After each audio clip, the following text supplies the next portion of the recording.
Ch.14, maple red clothes, snow white skin too. He looked as though he was bantering, but he had the inexplicable composure of an omniscient being.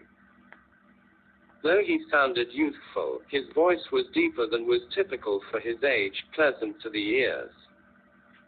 Sitting upright on the cart, Xie Lian watched him thoughtfully for a moment, then said, "Crimson Rain.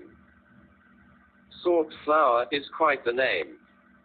Do you know where it came from, my friend?" Out of respect, Xie Lian didn't say, "My little friend." The youth sat up casually, propped an arm up on a raised knee, and fixed his sleeves. He replied drolly, "Nothing major, really. Just that there was once an incident where he cleaned out the nest of another ghost, and a shower of bloody rain poured from the skies.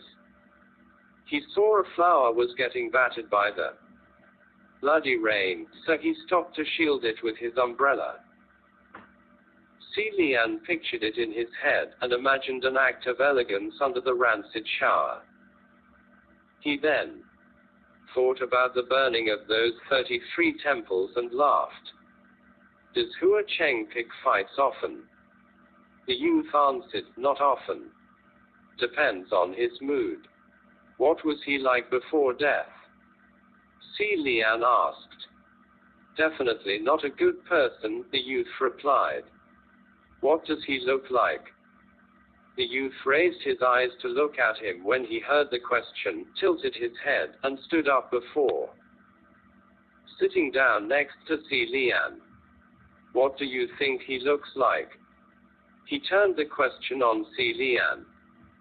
Seeing the youth up close, Xie Lian thought he was too handsome for words, but his beauty was deadly.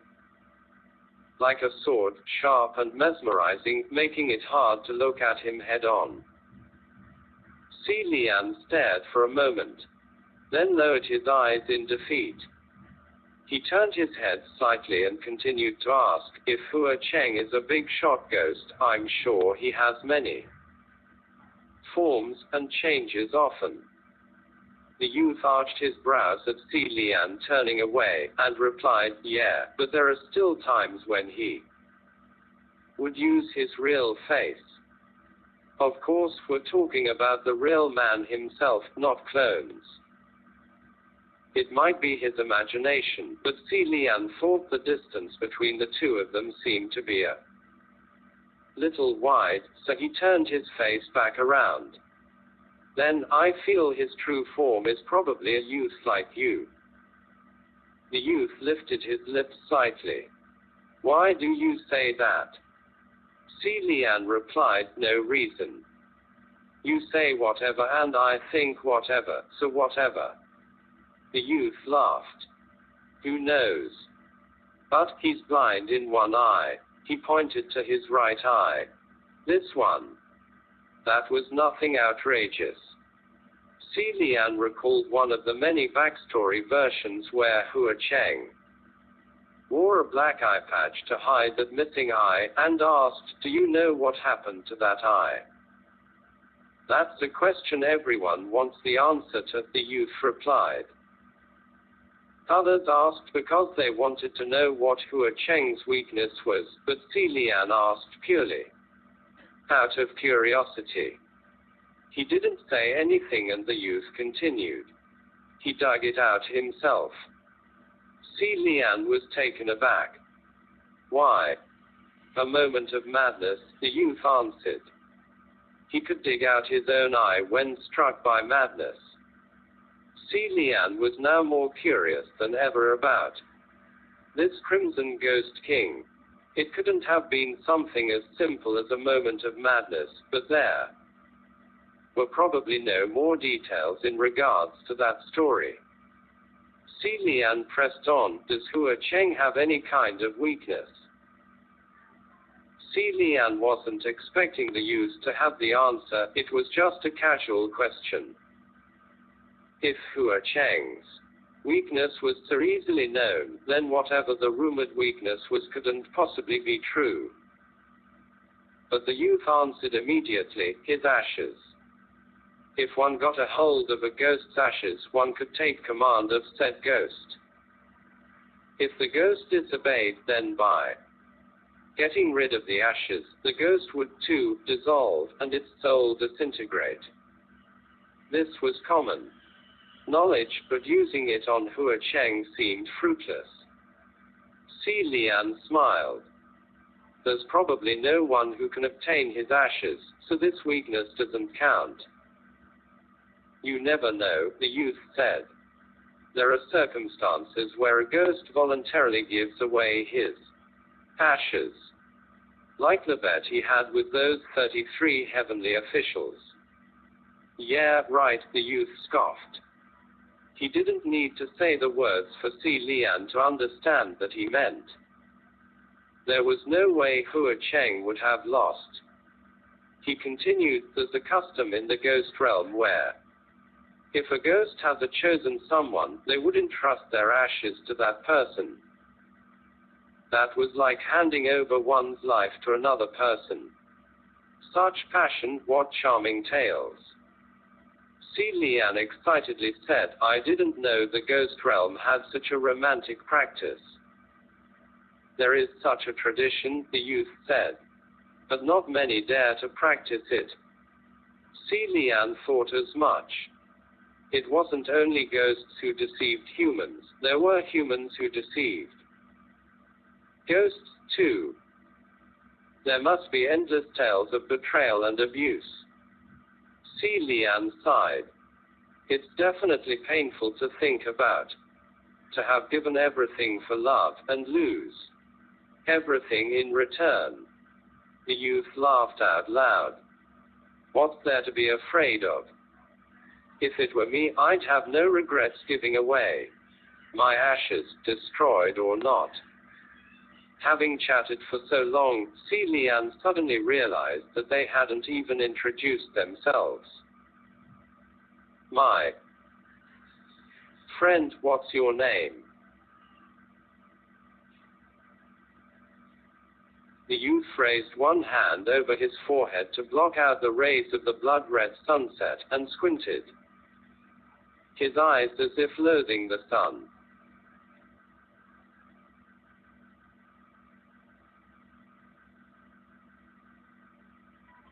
Me.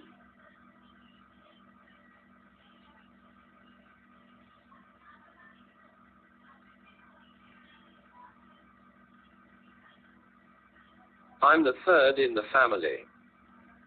They call me San Lang. 19. He didn't say his full name, and Xie Lian didn't bother to probe. My family name is Xie, name is Lian. Are you heading to Puchi village too? San Lang laid back into the hay, put his arms behind his head, and crossed his legs. No. I've no destination in mind. It sounded as if there was a story to his words, so Xie Lian gently asked, what's the matter? San Lang sighed. My parents were quarreling and kicked me out. I walked for a while, but had nowhere to go. I almost passed out from hunger on the streets before finding a place at random to lie down. The clothes on the boy's back looked simple, but they were of high quality. With the knowledgeable way he spoke and how carefree he appeared, Xie Lian had long since thought he was a boy from a wealthy family. It must be quite difficult for a respectable young man to wander so long on his own. Xie Lian understood that feeling.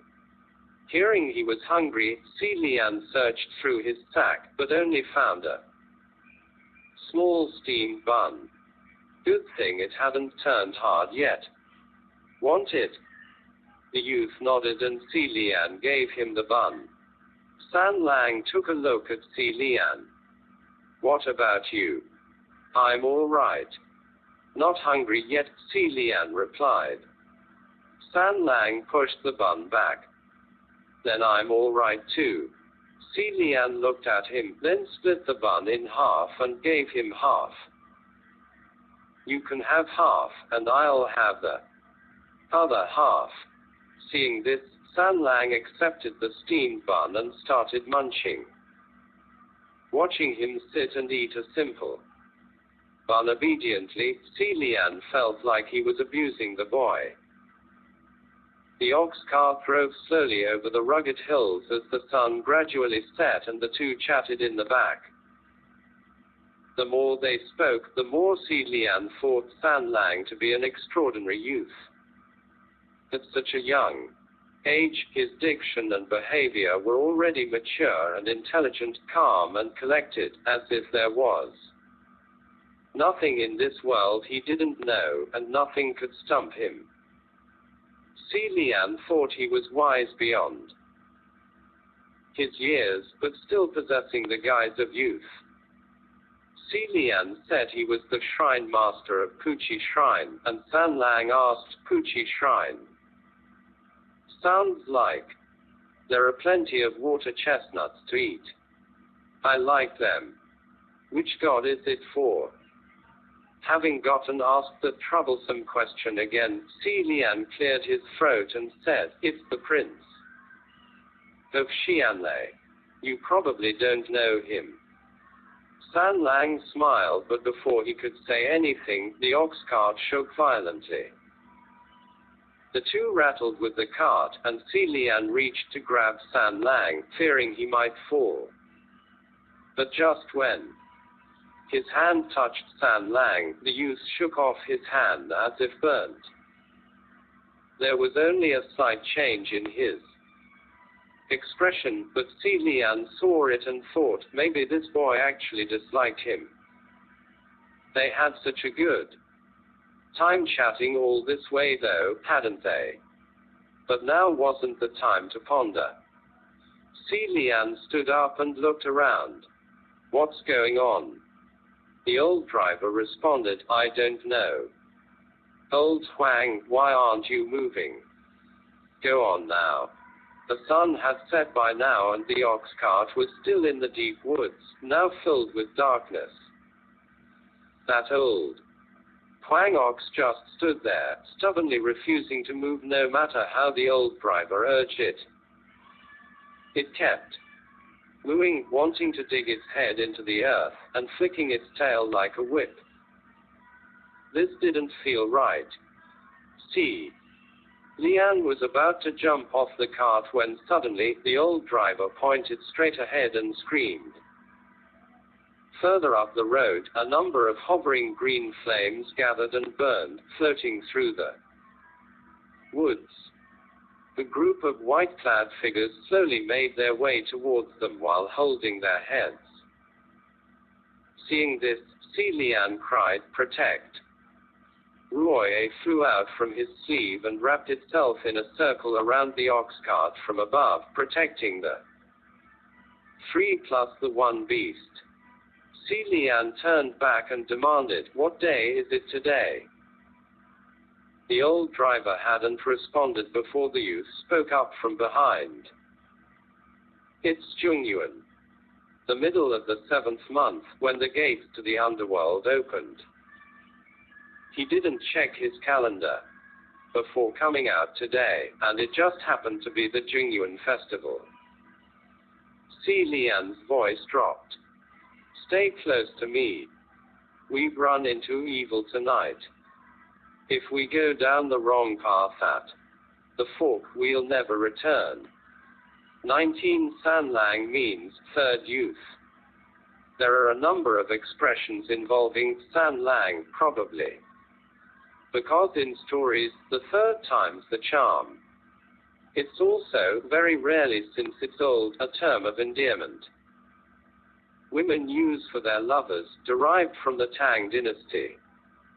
Ch.15, maple red clothes, snow white skin 3. Those figures were dressed in white prisoner garb and bore no heads. It appeared they were newly executed criminals, every one of them holding a head in their hands. They wobbled slowly towards the ox cart as their heads buzzed in those bony arms. Xie Lian instructed the other two on the cart in a low voice. In a moment, when they approach, do not make a sound. San Lang tilted his head. Gege. 20. I can't believe you're a man with superpowers. He sounded greatly interested, and Xie Lian replied, not really superpowers, I only know a teeny bit of tricks.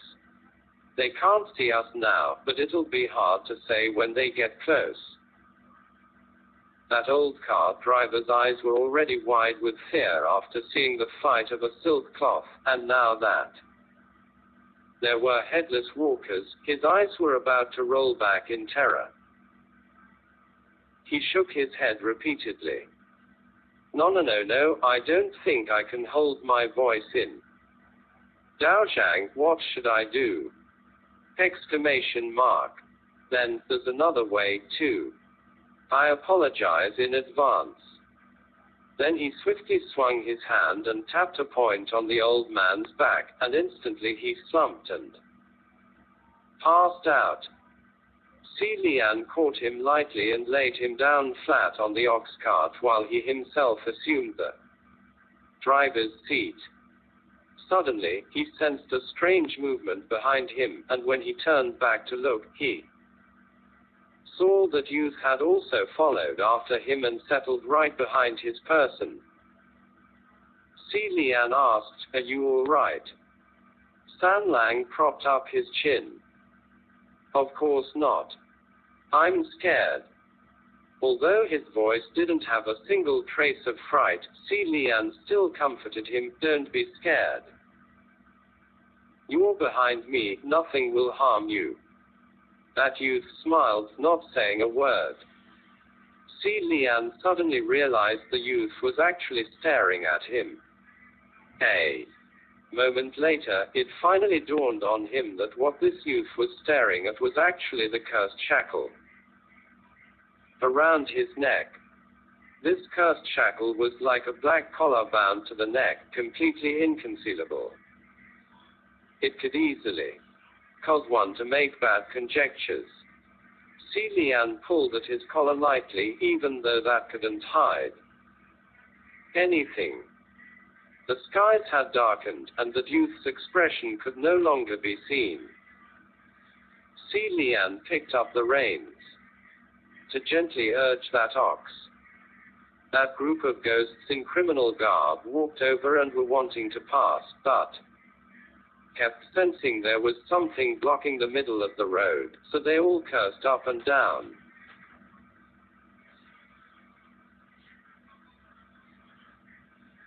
What the hell's going on?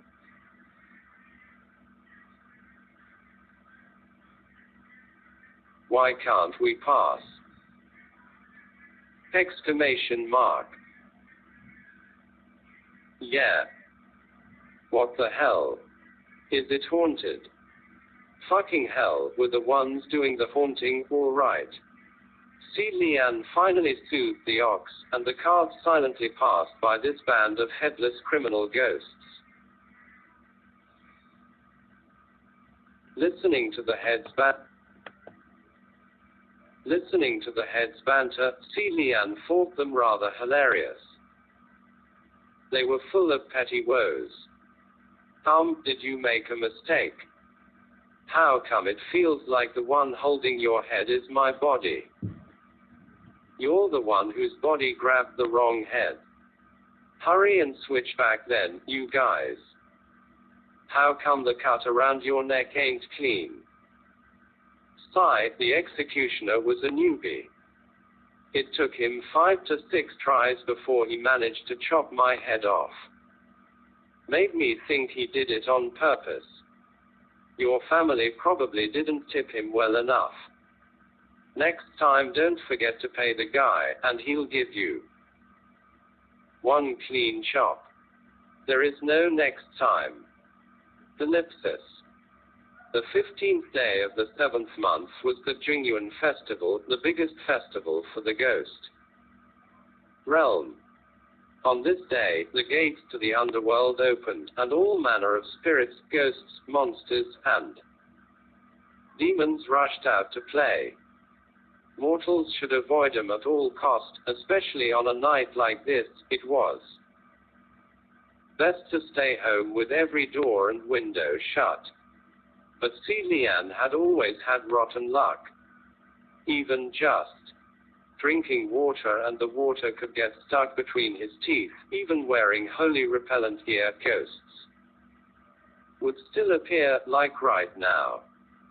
Ghost fires flared all around them. Several were playing tag, some were expressionlessly mumbling to themselves in a corner, trying to catch the offerings and paper money. 21. Burned for the afterlife by mortals. A scene like this certainly epitomized the word pandemonium. Xie Lian crossed through the middle, thinking that from now on he must pay more attention to the calendar when going out. Suddenly, a screech that sounded like a chicken being butchered cried out, "Oh no! Oh no! Ghosts are being murdered." This scream made all the ghosts anxious. Where are they murdering ghosts? Exclamation mark. The ghost that screeched answered, "I'm scared out of my wits. I found so many shattered ghost fires. Over there, they were all brutally crushed. What hostility! All shattered. Then the truly broken beyond saving. That really is too much. Who did it? Could it be, have monks and cultivators infiltrated us?" Exclamation mark. That band of headless people started shouting. "Ah.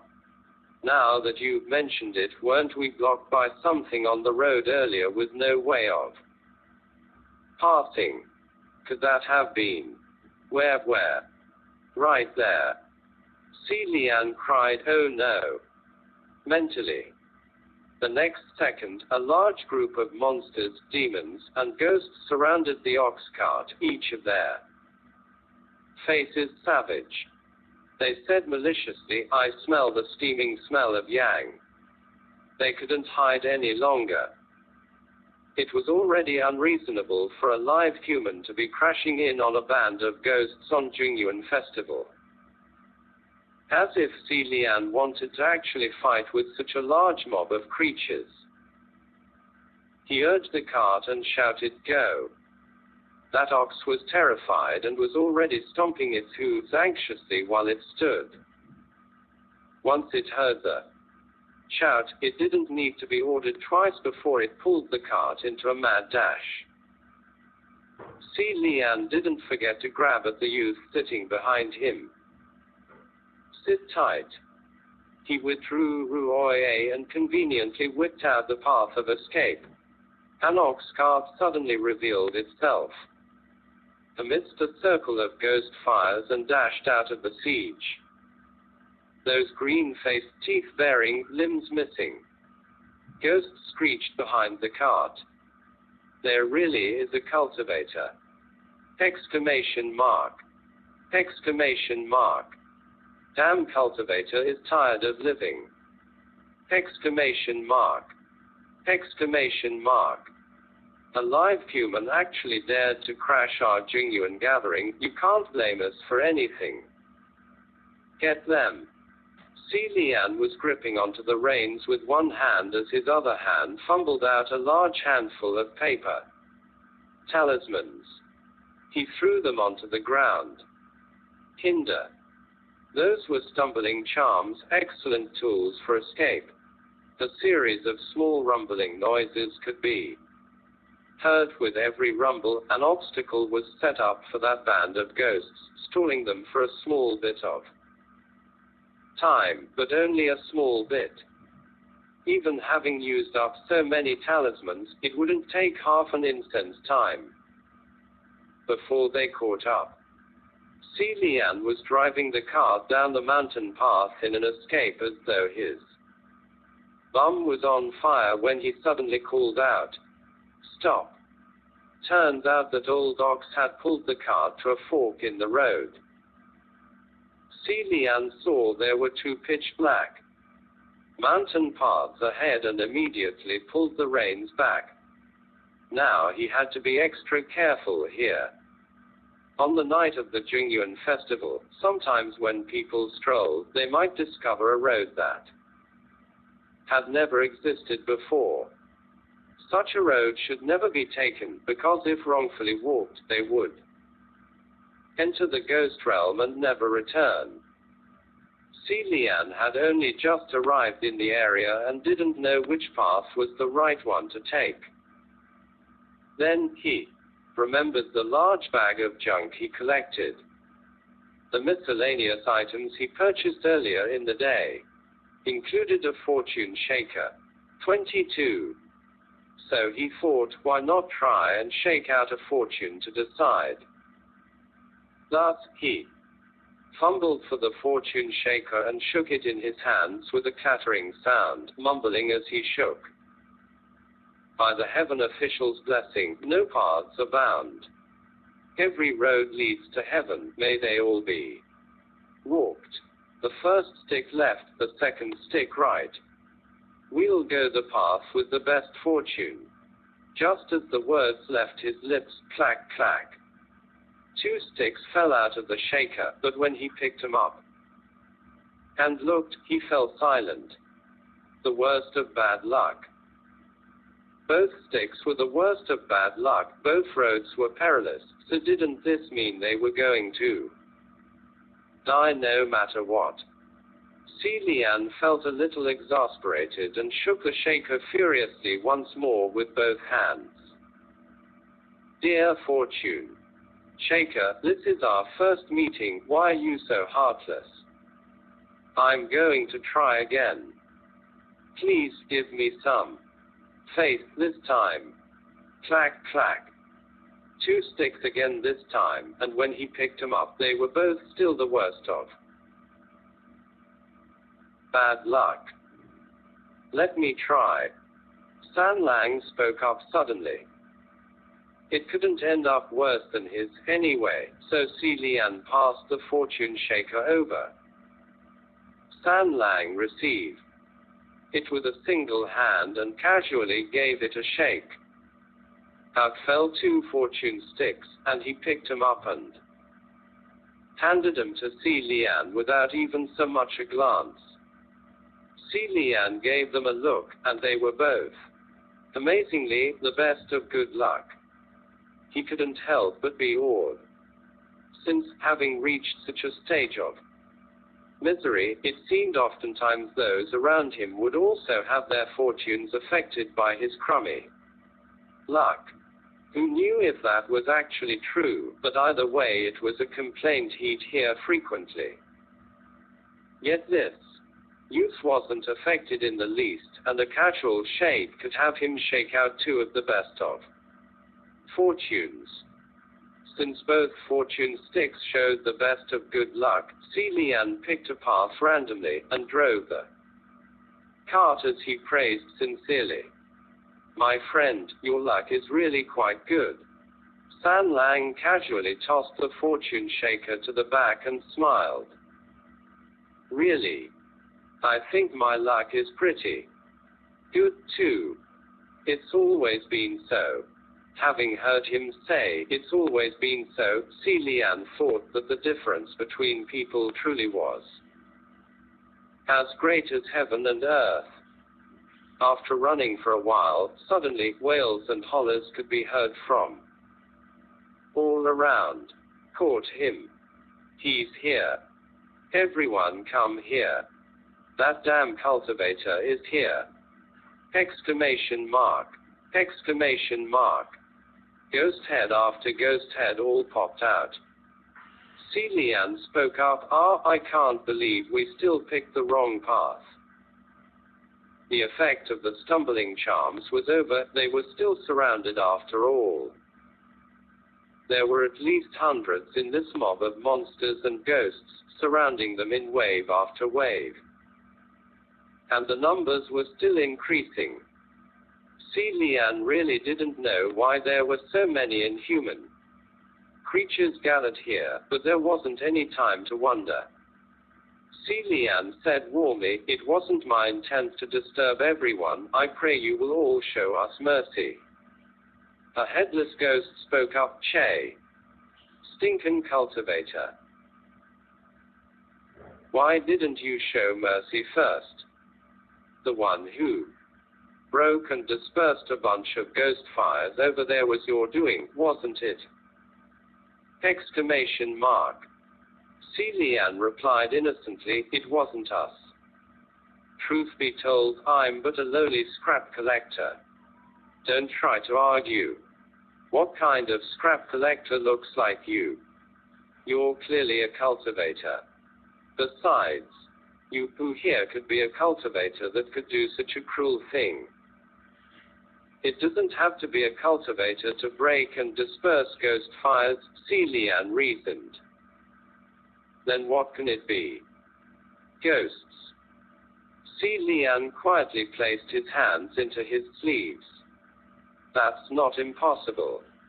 Ha ha ha ha ha ha ha ha, damn cultivator. You. The band of ghosts who were laughing and howling to the skies suddenly stopped in their tracks. Xie Lian wondered, what about me? He might have asked a question, but they hadn't just stopped in their tracks now. They all stared at Xie Lian, as if they were seeing something exceedingly terrifying. Their mouths were either wide open or shut tight, and a number of the heads held in the felon's hands were even dropped onto the ground. Xie Lian ventured, "Everyone. You all." Yet unexpectedly, before he finished his question, the band of ghosts all fled the scene, like the wind, blowing away remnants of clouds. Xie Lian was taken aback. What the? He hadn't even taken out the bundle of talismans he clutched in his hand in his sleeve yet, and he was found out. Were they really that sharp?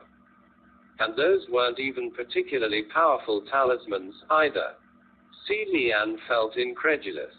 Was it really him they saw? Or something behind him?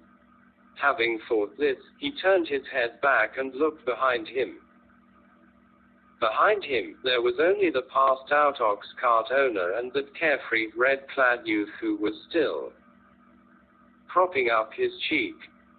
Seeing him look over, San Lang smiled and dropped his hand. "Mr. Cultivator, you're amazing.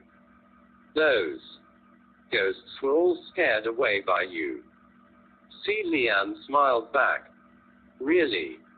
I didn't realize I was actually this amazing."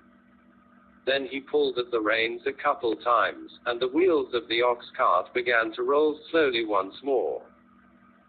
The road after that was smooth, and it didn't take an hour before the ox cart slowly pulled out of the forest and came to an open mountain path. Down below the hills, the warm glow of lights illuminated Puchi village. That really was the path of best of luck, with a close call but no actual danger. A night breeze brushed by, and Xie Lian turned his head back once more. San Lang seemed to be in a very good mood and had laid down, watching the moon with his hands pillowed behind his head. Beneath the faint moonlight, that youth's complexion looked surreal. After humming for a moment, Xie Lian smiled. "My friend." "What is it?" San Lang replied. "Have you ever had your fortune told?" Xie Lian asked. "No," San Lang replied, turning to face Xie Lian. "Do you want me to give you a session?" San Lang looked at him and smiled. "Do you want to give me a session?" "A little bit," Xie Lian said.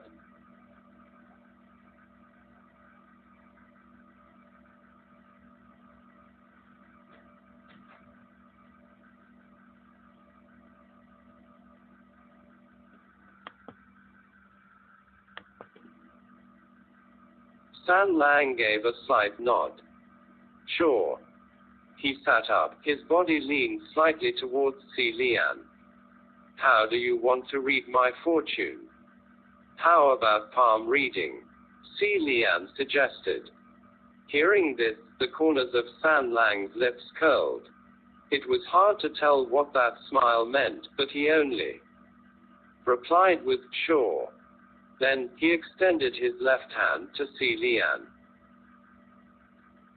This left hand was long and shapely, clean and elegant, a beautiful hand. It wasn't a vulnerable kind of beautiful, but rather, there was strength hidden beneath the muscles. It was a hand that one wouldn't want to have choking their throat. Xie Lian was mindful of not touching San Lang due to the slight change in the latter's expression the last time they touched, so he simply looked down to study the hand up close. The moon above was bright, but not too bright, yet even in the midst of night, it wasn't too dark either. Xie Lian thoroughly scrutinized the hand before him as the ox cart languidly climbed the hills. The wheels and the wooden shafts creaked as they rolled. So, San Lang asked. Xie Lian took his time, then slowly said, you've got a good hand. Oh yeah. How so? San Lang asked. Xie Lian raised his head and said warmly, you have a strong character, quite stubborn, but whenever you run into obstacles you remain true to yourself, and are able to transform the bad to good. You have a limitless well of good fortune, your future is bright and full of success. All of that was complete bullshit, made up on the spot. Xie Lian had never learned palmistry. Once upon a time, when he was still banished, he often regretted not learning palmistry or face reading at the Royal Holy Pavilion. If he had the skills, then earning pennies on the streets wouldn't have been so hard, and he wouldn't have to busk or shatter boulders on his chest. What he really wanted to see wasn't the fortune of this youth, but rather whether his hands had fingerprints and palm prints. Normal ghosts and monsters could fabricate fake bodies and pretend to be human, but their craft was rough and often overlooked minute details, such as fingerprints and palm prints. However, the body of this youth appeared altogether normal, unperturbed and with clear palm prints. If he was a ghost in disguise, then he had to be of a caliber greater than a savage to create such a flawless disguise. But why would a ghost king of such special status spend his time traveling with Xie Lian on an ox cart to visit Gucci village? Just as how heavenly officials were busily working like machines, ghost kings should have their hands full too. Xie Lian pretended to be confident in his fortune-telling and sweated through his bold-faced lies until he couldn't come up with anything else. San Lang watched him unblinkingly the whole time, sitting through his nonsense with an intrigued smile, and chuckled under his breath. Got any more? San Lang asked. No way, did he want Xie Lian to make up some more? Is there something else you want me to look at? Don't fortune tellers always tell about love and marriage? San Lang asked. Xie Lian cleared his throat and replied solemnly, to be honest, I'm actually not that great at fortune telling, so I don't know how to predict relationships. But I don't imagine you have anything to worry about. San Lang arched his brows. Why do you say that? Xie Lian grinned. There must be many girls who crush on you. And why do you suppose so many girls must like me? San Lang asked. Xie Lian was about to answer before he realized that this kid was manipulating him into praising him. Helpless and amused, Xie Lian didn't know what to say and rubbed his forehead. San Lang. This was the first time Xie Lian ever called San Lang by name, and the youth laughed delightfully, letting Xie Lian off the hook. The ox cart had finally laboriously entered the village, and Xie Lian turned around and hurriedly got off the cart with his hand lightly supporting his forehead. San Lang followed behind and jumped off. Xie Lian finally looked up and realized with a start that San Lang was actually a head taller than him. It wasn't obvious when the youth was lazily lying in the hay, but standing tall, the two couldn't see eye to eye on even ground.